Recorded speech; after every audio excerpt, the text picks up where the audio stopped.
Salut à tous et bienvenue sur The Upset Media, la chaîne pour parler de basketball européen. Après des semaines et des mois de harcèlement sur les réseaux sociaux, après qu'il ait fait l'erreur de répondre à l'un des messages, j'ai le plaisir d'accueillir le MVP 2022 de l'Eurocup, malheureux finaliste en Lega cette saison et presque en exclu, l'ex-intérieur du coup de la Virtus Bologne, Mam Jaité. Mam, ça fait trop plaisir de t'avoir avec nous. On va faire super simple. Première question, comment ça va?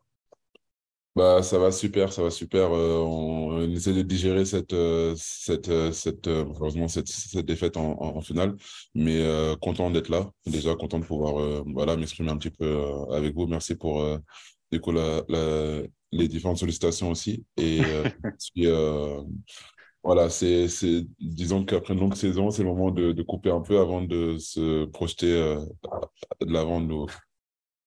Bah ouais, c'est clair. Et justement, alors au moment où on enregistre, on est mardi après-midi, l'AS Monaco est en train de teaser l'officialisation de ta venue sur le Rocher. Donc tout simplement, comment tu es là aujourd'hui à chaud à l'idée de rejoindre Elio Kobo, John Brown, Mike James et les autres sur le Rocher? Bah à l'heure actuelle, c'est vrai que j'ai du mal à me projeter parce que voilà, la défaite est encore c'est très très récent et je suis plus dans une petite voilà, émotion nostalgique un petit peu de voilà, Pologne, ça a été des moments vraiment vraiment spéciaux pour moi qui vont être gravés, surtout que bah voilà, je faisais un petit peu le listing des salles avec des ambiances pareilles que Bologne, et même en Euroleague, il y en a peut-être 7 8 ça se limite, c'est très très limité. Et du coup, voilà, j'essaie vraiment de faire les choses étape par étape. Et je pense que d'ici quelques semaines, je vais commencer à pouvoir me projeter comme il faut. Et je suis très excité parce que clairement, je sais que là, je mets les pieds dans une équipe on va pas se mentir, qui a une ambition qui est de remporter l'Euroleague, quoi. Ah, c'est clair. Et justement, comment toi tu vois ça? Donc, tu as fait une super longue saison en Italie. Tu es parmi les derniers, je pense, français ou autres championnats à avoir joué encore il y a quelques jours. Comment tu imagines le passage d'un club qui était pour l'Euroleague au milieu sur une compétition relevée et de passer à une équipe qui a joué le Final Four cette année? Comment tu imagines ça un petit peu? Bah justement, j'imagine que c'est une grosse marche à franchir. Un... Et c'est très positif de ma part d'ailleurs, parce que je pense que je suis très content voilà, de, par- de faire partie déjà d'un groupe qui a des ambitions encore plus élevées.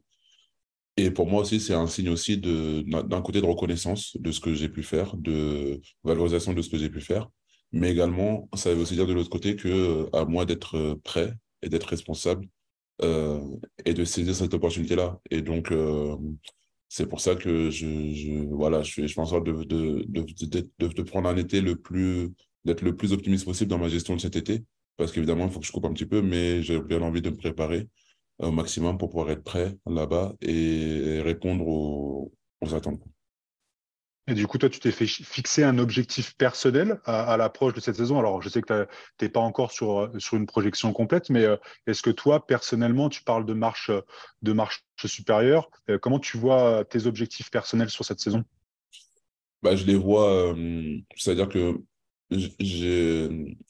partout où je vais, j'ai l'objectif de vouloir être dominant. C'est de manière générale, c'est une règle vraiment générale.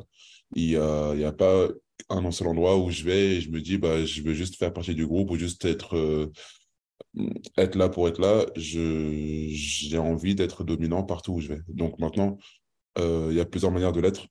Ça s'imagine pas, c'est pas Hmm. c'est pas une seule entreprise, mais c'est le but général. Et donc pour ça, bah, voilà, j'ai pas un objectif avec des chiffres et des choses précises, mais je veux donner un aspect d'arriver quelque part et de pouvoir d'être ancré là où je suis, quoi. D'être compétitif tout de suite, quoi. Exactement. Et donc, on l'a dit, Alexei Fedorichev donc s'offre les services d'un MVP 2022, c'est pas rien. La saison a été compliquée sur l'Euroleague avec la Virtus. Qu'est-ce qui a séduit selon toi Obradovic, le coach de l'AS Monaco? Qu'est-ce qu'il a séduit? Quels aspects de ton jeu l'ont séduit? et sur lesquels, toi, tu penses, par contre, pour pouvoir justement franchir cette étape, devoir progresser encore un petit peu? Je dirais que ce qui pourrait m'avoir fait défaut, c'est peut-être un manque de constance. C'est-à-dire que j'ai pu me montrer et prouver que bah, j'étais capable de pouvoir faire de gros matchs en Euroleague, de pouvoir être fort, mais des fois de pouvoir être moins dedans. Et du coup, je pense que ça montre sa certaine potentialité, le fait que je sois capable intrinsèquement de l'être. Maintenant, bah, le palier au-dessus, c'est de pouvoir l'être constamment, je pense.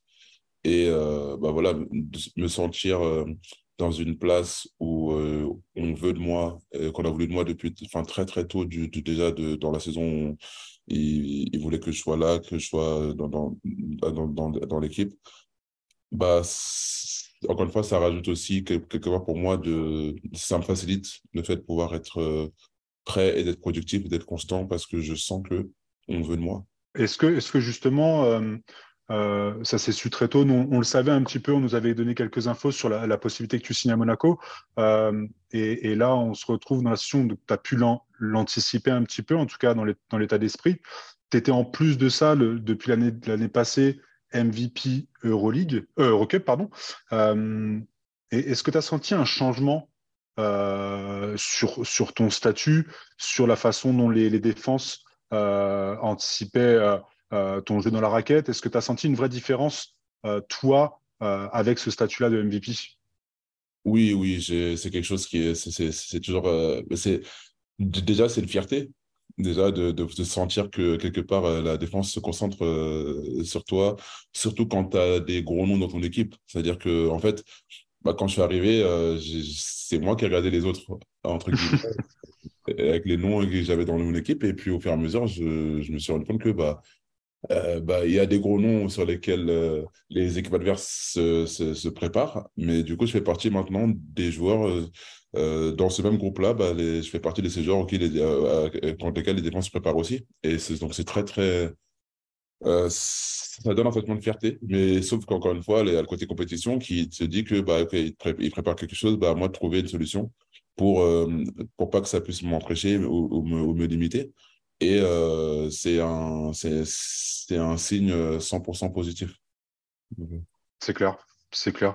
Donc, coaché par Scariolo cette année, on sait tout le mal qu'il nous a fait à la dernière compétition nationale avec l'équipe d'Espagne. C'était comment, qu'est-ce que tu retiens de cette année, de ces années avec Scariolo, le titre en Eurocup, et puis aussi tout simplement avec Isaiah Cordini, avec toi dans le groupe. Qu'est-ce que tu retiens de ces belles années à la Virtus? Déjà, j'étais extrêmement content d'avoir quelqu'un comme Isaac Cordigné dans l'équipe parce que enfin, au-delà d'être simplement un Français, c'est une personne en or. C'est vraiment un gars en or et du Ah coup, oui. non seulement tu as un Français, mais en plus tu as un très très très bon gars. C'est-à-dire que donc ça facilite beaucoup de choses. Ça, voilà, ça crée du lien, ça crée, enfin, c'est vraiment vraiment vraiment génial. Je m'inquiète pas pour lui pour la suite non plus. Et du coup, par rapport à l'entraîneur, voilà, ça faisait partie des raisons pour lesquelles aussi j'étais motivé de pouvoir venir à Bologne, d'être sous la coupe d'un entraîneur aussi voilà, réputé, renommé. Et voilà, avec lui, tu apprends des choses que tu n'entends pas forcément ailleurs, quoi. C'est-à-dire que le niveau d'analyse et d'expertise des matchs, des prestations, des performances sont poussés à un stade où, en fait, c'est compliqué à comprendre si on ne l'a pas vécu, quoi. Et Ouais. c'est une petite anecdote, il travailler avec des ingénieurs en data. Enfin, Ok. c'est très, c'est très proche de la NBA, je pense, un petit peu dans le système. Enfin, et du coup, ça fait que tout est analysé, tout est calculé, tout est.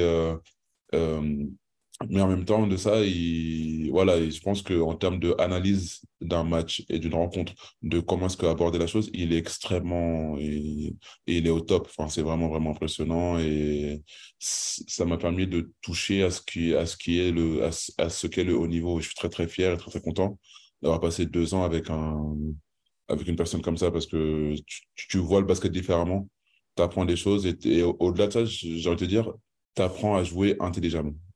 apprends à comprendre les choses différemment, quoi. Il y a des choses, il y a 2 ans, tu m'en parles, je ne t'aurais pas compris. Et alors, je peux comprendre. Et je sais que si moi, j'en parle là à certaines personnes, ils ne pourront pas comprendre. Enfin, il faut passer par là, quoi. C'est incroyable. Et c'est pour ça, du coup, c'était un peu l'idée de la question de derrière, c'est qu'on a beaucoup eu la rumeur de Scariolo en NBA, à Toronto notamment. Il y a eu des podcasts où ils ont interviewé un petit peu les spécialistes du basketball européen. Toi, tu le vois clairement, techniquement, tactiquement, pouvoir marcher en NBA? Bah, après, moi, je suis toujours un petit peu craintif pour des coachs européens en NBA. C'est-à-dire que, non pas pour des raisons de niveau, c'est-à-dire que je pense pas qu'il y a des soucis dans son niveau et dans son analyse, dans son expertise. Encore une fois, je pense il est du très haut niveau. Mais dans cette gestion, dans le sens où, disons que la, la, en Europe, le pouvoir, il est au coach. C'est-à-dire que, entre guillemets, Oui. tu t'adaptes, le coach, il veut faire ça, il veut faire ça. Le joueur, il doit s'adapter à la philosophie du coach, à ce que le coach il veut mettre en place. Si tu n'y arrives pas, il y a un autre joueur qui va réussir à le faire. C'est le joueur qui suit le coach. En NBA, c'est le joueur, le coach doit s'adapter au joueur et il doit faire en sorte que le joueur il soit bon. Donc, c'est tout un autre fonctionnement, toute une autre mentalité. Et je ne sais pas si c'est dans l'ADN. Enfin, je pense que c'est Oui. quelque chose qui doit s'apprendre et qui doit se.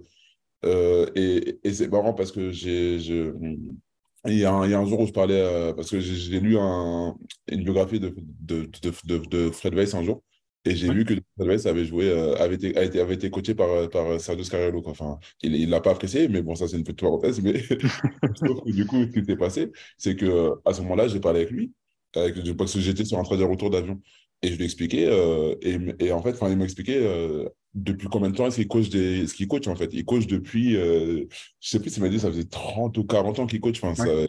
donc, quand tu as passé toutes ces années en tant que coach européen, où même s'il a eu une expérience d'assistant en NBA, mais il n'était pas coach, c'est pas pareil. Enfin, Mhm. quand tu as été coach pendant toutes ces années et où c'est les joueurs qui doivent s'adapter à toi, ben, je sais pas si Tu tu es parles. capable de t'adapter. Enfin, c'est le seul, voilà, je rentre dans les détails un peu, mais voilà, c'est mon seul point offensif. Mais je pense que voilà, il était très très proche de l'avoir. Il a eu un appel quelques heures avant que ce soit officiel, il a eu un appel pour dire que voilà, donc ça montre à quel point est-ce qu'il était vraiment vraiment proche de ce poste. Il l'a pas eu, voilà, je pense que forcément il était peiné et puis ça fait partie d'une carrière, je pense. C'est clair. Pour rester sur la Virtus, nous, on a un chouchou dans la team, c'est Milos. Forcément, son côté, son style de jeu, ses passes, ses caviars. Et on se demandait comment de jouer avec lui. Qu'est-ce qu'il a de différent? Parce que pour nous, il a une vista, il a une vision du jeu, il a ouais, des passes qui sont souvent au-dessus du lot. On a l'impression d'être dans un manga, il trouve des angles ou des situations qui sont assez incroyables. Est-ce qu'il est vraiment si différent que ça? Comment c'est de jouer avec lui au quotidien? Et ça facilite la vie. Ça facilite la vie pour moi, notamment pour un intérieur comme moi. Bah oui. Donc ça, c'est quelque chose qui est totalement cohérent. C'est-à-dire que moi, en plus, qui était vraiment positif pour ça, c'est que au-delà du jeu et d'être sur le terrain, c'est quelqu'un qui, je ne sais pas exactement pourquoi, comment, mais on a été très, très proches très vite. Enfin, c'est-à-dire que enfin, on mangeait souvent ensemble, on allait dehors. Enfin, c'était très, très, très constant. Et du coup, je suis passé du stade où bah, du coup, je suis arrivé et c'était bah, voilà, le Milosevic Teodosic avec tout ce qu'il comporte. Mhm. C'est devenu quelqu'un, il va me confier des choses, j'ai confié des choses. Enfin, on est devenu vraiment, vraiment, vraiment proches. Et ça fait que du coup, même sur le terrain, bah, encore plus, il se mettait à me trouver encore plus. Et j'arrivais à un stade de connexion où même je pouvais même me permettre, entre guillemets, de l'engueuler des fois. Enfin, donc, j'y arrivé très, très proche. Et c'est quand même spécial. Enfin, c'est vraiment spécial. Et quelqu'un comme ça te. Disons qu'en fait, tout se fait par anticipation, avant que l'action Oui. se fasse, avant que le jeu se fasse, avant même quoi que ce soit. Il sait avec qui. Il m'avait expliqué un jour il était en mesure de. Il, il savait exactement toutes les personnes qui étaient dans la salle il pouvait te décrire quasiment chaque personne où elles étaient placées dans la salle. Il a un centre d'observation qui est au-dessus du lot, mais vraiment, genre, enfin, vraiment unique, entre guillemets. Et voilà, ça facilite beaucoup de choses. Et on se lasse pas. C'est-à-dire que même après 2 ans, des fois, il fait des passes et tu te dis, oh, waouh, enfin, comment c'est possible? Comment c'est Ah, possible? il arrive encore à te surprendre, ouais. Et pour juste après, je t'en mettre plus sur la Virtus, mais on a un copain qui est intérieur dans l'équipe et il demandait, ils étaient deux d'ailleurs à demander quel est l'intérieur là sur cette année qui t'a mis le plus dans le dur entre guillemets, qui t'a offert le plus d'opposition sur les matchs, celui que tu ou même et même parce qu'il t'a offert de l'opposition, celui que tu as préféré presque. C'est quoi le meilleur ou le plus mauvais souvenir d'un intérieur cette année? J'ai toujours été impressionné. Après, voilà, comme je dis, je pense que chaque intérieur, c'est assez rare des intérieurs qui soient offensifs et défensifs. Mhm. C'est-à-dire que généralement, bon voilà, moi je suis impressionné par des intérieurs qui sont offensifs plus que défensifs malgré tout. Parce que je respecte beaucoup les intérieurs qui sont totalement défensifs. Par exemple, quelqu'un comme Kadrens, j'ai tout le respect et toute l'estime parce que ce qu'ils font, très peu de personnes peuvent le faire. Et honnêtement, plus, plus je suis proche du haut niveau et plus je réalise à quel point ce qu'ils font, c'est extrêmement difficile. Et ensuite, offensivement, j'ai été impressionné par quelqu'un comme Jonathan Motley, du coup, qui était au Fenerbahçe. J'ai toujours beaucoup apprécié quelqu'un comme Brandon Davis. C'est-à-dire qu'il bénéficie aussi bien du jeu des autres, parce que de toute façon, c'est à l'intérieur qu'il bénéficie du jeu des autres, mais en étant placé au bon endroit, en ayant le sens du jeu, de savoir où se placer, quoi faire, et mettre quelques tirs par eux-mêmes aussi en plus. Et j'ai toujours, voilà, je trouve ça vraiment fort, en fait, de leur part. Si on reprend un peu tout ton parcours, depuis le Pôle France, en passant entre autres par Nanterre en France, la VTB, la Lega, la Super League, jusqu'à ton installation en Euroleague, dans une raquette d'Euroleague, comment tu vois ton parcours? Alors, tu parlais de Ferty tout à l'heure. Comment, si tu prends un peu de recul, qu'est-ce que représente ce parcours pour toi? Je dirais que déjà, c'est de la fierté. Parce qu'encore une fois, je sais que je suis passé par du haut, du bas, du très haut. Enfin, j'ai jamais lâché. Je suis quelqu'un qui n'a jamais lâché. Même quand ça allait moins bien, bah, je cherchais toujours à trouver comment est-ce que j'allais m'en sortir. J'ai changé de boussole, par contre. C'est-à-dire que Mhm. quand ça allait moins bien, bah, je cherchais à juste être un joueur d'équipe correct. Quand ça allait bien, je cherchais à être le meilleur. Quand ça allait pas bien, je cherchais à juste faire deux, trois trucs bien. Enfin, je cherchais toujours un quelque chose pour trouver Voilà. juste un peu dessus à chaque Ça marche. fois pour avancer. Et c'est comme ça qu'au fur et à mesure, à chaque fois qu'il y avait une situation, bah, même quand ça semblait vraiment mal, quand plus personne comptait sur moi, bah, boum, ça se passait, ça se retrouvait. Et je suis fier. Évidemment, avec des si, on peut refaire beaucoup de choses, mais des fois, voilà, je repense à mon époque de draft. J'ai mal géré certaines choses qui m'auraient peut-être emmené dans d'autres situations à ce moment-là. Mhm. Je suis convaincu d'ailleurs. Même pour la carrière européenne, peut-être que j'aurais pu être peut-être plus haut, plus tôt. Peut-être également, Mhm. je pense aussi, peut-être. Mais voilà, je garde un côté quand même malgré tout assez croyant. Et je me dis que si c'est peut-être comme ça que ça devait être fait aussi quelque part, parce que je savoure mieux, je Bien sûr. savoure bien ce qui se passe là. Voilà, je vais aller rentrer là à Monaco, bah, je vais bien savourer le fait d'être là et de jouer à ce niveau-là pour ce club-là. Ça, je comprends pas pourquoi, mais je laisse pas je laisse pas les gens indifférents. Donc, je sais que je vais être attendu, notamment en France, attendu, observé, épié par toutes les personnes et c'est un peu normal, mais ça fait partie ça fait partie du deal, on va dire. Et quand on parle du coup de ton parcours, de ton palmarès, l'EDF dans tout ça, il y a le groupe pour la FIBA World Cup qui va être annoncé là normalement bientôt là dans la semaine. Taouane Banyama qui reste aux Spurs. Rudy, à un moment, c'était pas trop, il avait besoin de se préparer aussi après une saison difficile à Minnesota. Donc il y a Rudy, Mathias. Mousfal, Vincent Poirier, il y a du monde à l'intérieur. Est-ce que tu y penses toujours malgré tout? Est-ce que c'est trop bouché ou c'est l'objectif en fait? J'y pense concrètement, j'y pense parce que jouer pour l'équipe de France, encore une fois, peu importe l'ego, pas d'ego, enfin, jouer pour l'équipe de France, c'est quand même beau et c'est quand même, ça a de la gueule. C'est clair. C'est quelque chose que j'ai à l'esprit H24. Et pour moi, c'est-à-dire que je considère tout ça comme du bonus à chaque fois. C'est-à-dire que mon but, c'est d'être dominant là où je vais et de que ma saison se passe le mieux possible. Maintenant, si j'y suis, bah, pour le prestige, pour le statut, pour l'honneur, pour la fierté, bah, je veux y être. Si je ne suis pas, bah, je prendrai ce temps-là pour me préparer pour la saison à venir.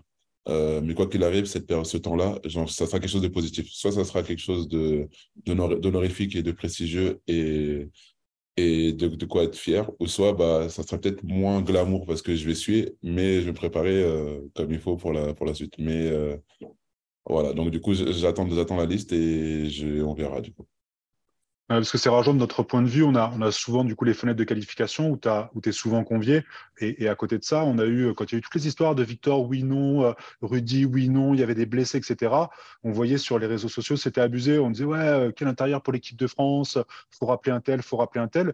Et juste en prenant les choix, il y a Mathias qui était même pas dans les débats, Mousse qui avait fait une fin de saison compliquée l'année dernière, était même pas, vous étiez même pas dans le lot et ça, nous qui suivons un peu plus, ça nous avait vraiment mis en colère parce qu'on estimait que le MVP Eurocup 2022 était même pas dans les débats ou on n'en parlait pas suffisamment en France. Donc c'est rageant, c'est vraiment rageant pour nous de voir que bah, finalement, alors comme tu dis, une fenêtre c'est bien déjà parce qu'après au moins on se montre et on peut profiter, mais ça reste rageant quand même.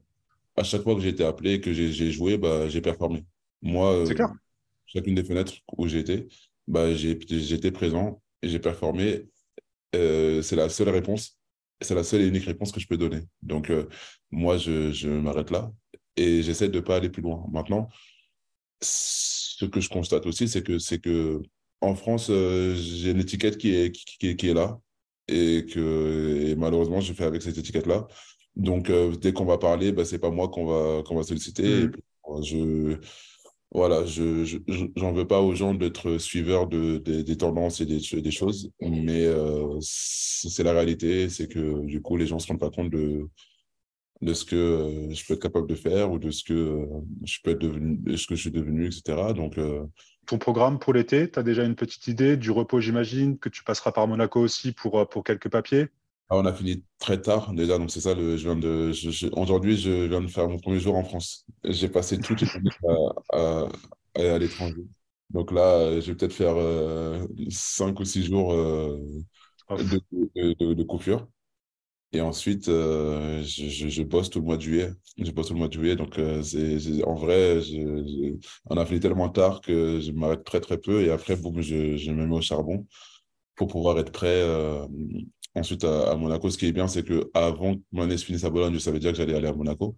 Donc, j'ai tout ce qui va être un peu administratif, papier, déménagement, tout ça. De Bologne à Monaco, c'est plus proche que de Bologne jusqu'à Paris pour ensuite redescendre à C'est Monaco. clair. C'est des choses qui ont anticipé un petit peu.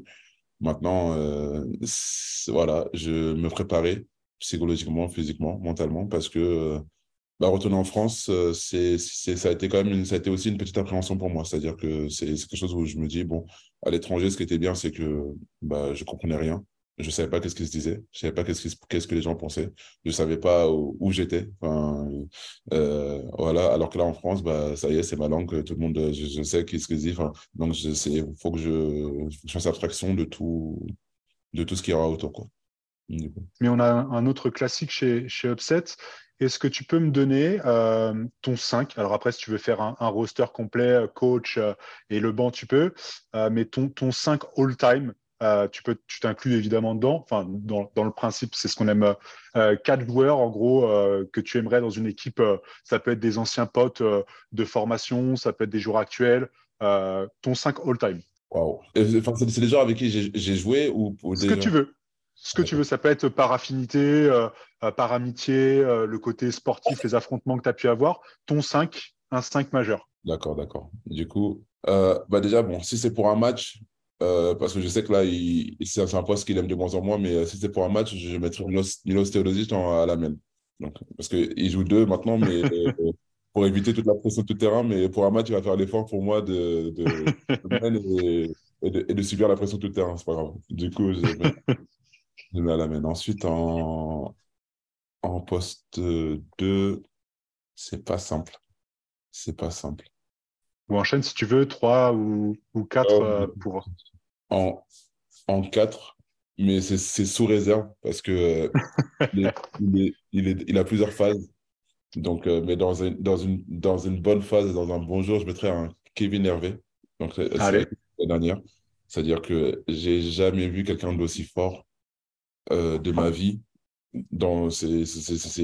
jamais dans vu ces ça. bons jours. J'ai jamais vu ça. Mais donc, en poste 4, je mettrais Kevin Hervé. En temps normal, c'est le Allez, parfait poste 4. Donc, j'ai mon poste 4. J'ai mon poste 1, j'ai mon poste 4. Je mettrais Kyle Wibbs en poste 3. Du coup, je ok, mettrais Kyle Wibbs en poste 3. C'est-à-dire que c'est le parfait. Il va être placé comme il faut, là où il faut, prêt à attraper, tirer. Enfin, c'est parfait, du coup. Et en poste 2, il me faut un scoreur. Il me faut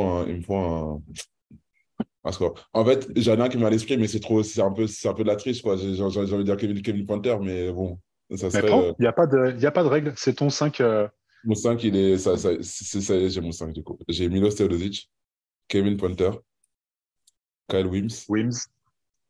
Kevin Hervé. Et puis, j'aimerais bien jouer pour cette équipe-là. Donc, Bien sûr, cette équipe-là, il faut que je sois celui qui va faire les écrans et qui va prendre les rebonds et qui va être là pour les autres. Ça serait un plaisir d'être pour là. bien sûr, Euh, bien sûr, bien sûr. exactement. Mam, merci pour tout, merci pour ton passage avec nous, c'était un vrai plaisir. Bah, évidemment, je vais te souhaiter le meilleur pour les temps à venir là en principauté, de prendre un maximum de plaisir dans la raquette avec notamment John Brown, c'est un de nos chouchous.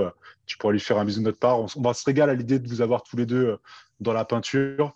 On te souhaite aussi évidemment d'aller le plus loin possible cette saison en Euroleague et de permettre à l'AS Monaco de passer un palier. Et puis, on espère vraiment au moins te voir sur les prochaines fenêtres internationales si tu n'as pas l'occasion d'être sur le groupe France. En tout cas, ça sera avec plaisir. Et merci beaucoup pour le temps, pour l'interview aussi. C'est Et toi. meilleur à vous aussi pour la suite. Du coup, Merci beaucoup, Mam. bien. À plus tard. Plus tard. Ciao, ciao.